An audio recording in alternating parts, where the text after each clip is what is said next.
We turn our attention now to the Middle East, where Secretary of State Antony Blinken is meeting with allies in the region to discuss the unfolding situation in Syria ahead of a summit in Jordan tomorrow.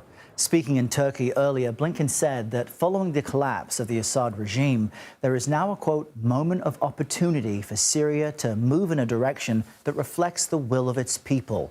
The secretary also spoke about the importance of stopping ISIS from re-emerging in the power vacuum.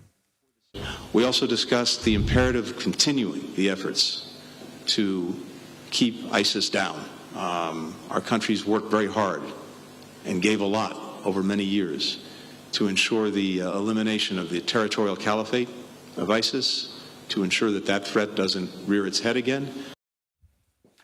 Holly Williams brings us more from Syria as the country moves into an uncertain future. We are here in eastern Syria, in a region about a quarter of the country that is controlled by American-backed Syrian forces. Now, things here seem fairly stable, and they have been largely stable in this region for several years now.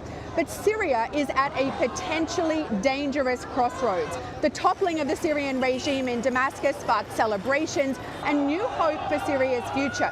But nobody is fully in control of this war-torn and fractured country where there are deep religious and ethnic tensions. Now, the American-backed forces in this region have long-standing tensions with some of the rebel forces that toppled the regime.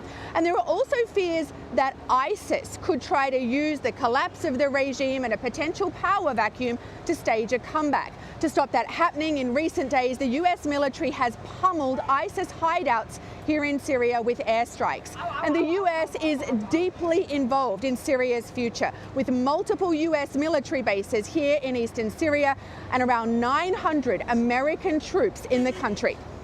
Back to you. Holly reporting from inside Syria. Thank you.